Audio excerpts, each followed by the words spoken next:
बड़ी खबर आपको बता दें, दिल्ली से केंद्रीय कैबिनेट की बैठक हो चुकी है खत्म। प्रधानमंत्री नरेंद्र मोदी की अध्यक्षता में यह बैठक चल रही थी जो कि खत्म हो चुकी है। तो बजट से पहले यह बैठक काफी ज्यादा अहम मानी जा रही थी और इसमें खुद प्रधानमंत्री नरेंद्र मोदी इस बैठक की अध्यक्षता कर रहे थे। केंद्रीय गृह मंत्री इस बैठक में शामिल थे और अब जानकारी मिल रही कि बैठक खत्म हो चुकी है। केंद्रीय कैबिनेट की बैठक बजट के पहले कई मायनों में खास इसे माना जा रहा था। हर एक मुद्दे पर बारीकी से मंथन इसमें हो रहा था और अब जानकारी मिल रही है कि ये बैठक फिलहाल खत्म हो चुकी है। केंद्रीय कैबिनेट की बैठक जो कि खत्म हो चुकी है, प्रधानमंत्री नरेंद्र मोदी इस बैठक की अध्यक्षता कर रहे थे। तो ये बैठक के खत्म होने की जानकारी मिल रही है। केंद्रीय कैबिनेट की बैठक जो कि अब खत्म हो चुकी है, बड़ी जानकारी आप तक पहुंचा रही है। दिल्ली में ये बैठक चल रही थी, खुद प्रधानमंत्री नरेंद्र मोदी इस बैठक की अध्यक्षता कर रहे थे क्योंकि बजट पेश होना है। ऐसे में हर एक मुद्दे पर काफी बारीकी से मंथन किया जा रहा है। बजट को लेकर इस बैठक में चर्चा हो रही थी बीजेपी हेडक्वार्टर में, जहां पर अब ये बैठक खत्म हो चुकी है। इस बीच अक्षय हमारे साथ जुड़ गए हैं। अक्षय, बैठक खत्म हो चुकी है, खुद प्रधानमंत्री मोदी क्योंकि इसकी अध्यक्षता कर रहे थे, क्या कुछ फिलहाल छनकर बाहर आए इस बैठक से?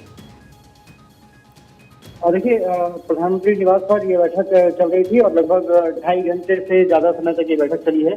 कुछ देर पहले ही ये बैठक खत्म हुई है और ये कहा जा रहा है कि बजट सत्र क्योंकि शुरू हो रहा है उसको लेकर के चर्चा की गई है। किस तरह से राज्यों को फंड एलोकेट करने हैं उसको लेकर के भी चर्चा की गई है, क्योंकि कई राज्य ऐसे हैं जो स्पेशल पैकेज की डिमांड कर रहे हैं, उन पर भी चर्चा की गई है। ऐसी खबरें निकल के सामने आ रही हैं और ये कहा जा रहा है कि क्योंकि बाढ़ प्रभावित कई राज्य हैं जिसमें कि यूपी, बिहार, महाराष्ट्र, असम शामिल है, उनको लेकर के भी कुछ फंड एलोकेट किया जा सकता है।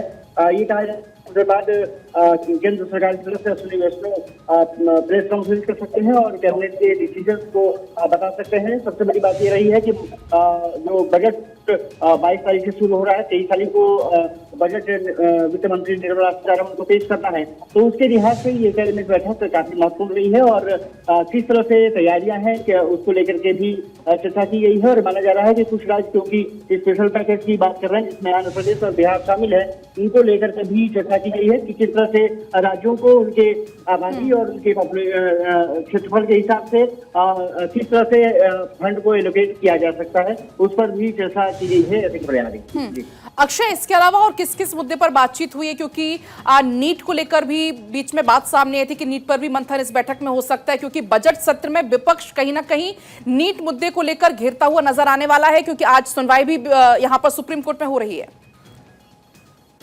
और देखिए, नीट का हो निश्चित रूप से कांग्रेस इसको लेकर के हमलावर रही है और राहुल गांधी ने पहले कह दिया था कि वो इस मुद्दे को संसद भवन में उठाने जा रहे हैं, संसद में उठाएंगे। साफ तौर पर है कि सरकार भी उसकी तरफ देख रही है, इसीलिए ये कहा जा रहा है कि जो केंद्रीय संसदीय कार्य मंत्री है किरण रिजिजू, वो राहुल गांधी और मल्लिकार्जुन खड़गे के साथ चर्चा कर सकते हैं। ये माना जा रहा है कि 1-2 दिन में उनकी बैठक भी संभव बताई जा रही है और सर्वदलीय बैठक भी बुलाई जानी है, जो 21 तारीख को सर्वदलीय बैठक होगी बजट सत्र से पहले। सरकार कोशिश कर रही है कि सदन सुचारू रूप से चल सके, उसको भी लेकर के यहाँ पर मंथन किया गया है वरिष्ठ नेताओं के बीच में। और ये माना जा रहा है कि सरकार चाहती है कि सदन चले ताकि आउटपुट जो पिछली बार जब सदन चला था तो 102-103% के आसपास हुआ था दोनों सदनों में, चाहे राज्यसभा हो या लोकसभा हो।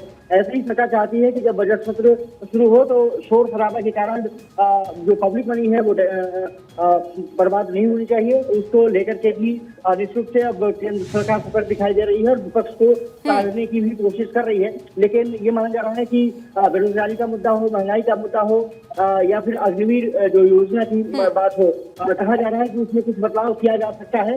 किस तरह का बदलाव होगा अभी ये देखना दिलचस्प होगा, लेकिन निश्चित रूप से बजट सत्र काफी महत्वपूर्ण होने जा रहा है। बिल्कुल, तमाम इन सभी मुद्दों पर चर्चा इस बैठक में की गई। फिलहाल बहुत शुक्रिया अक्षय आपका तमाम जानकारी के लिए।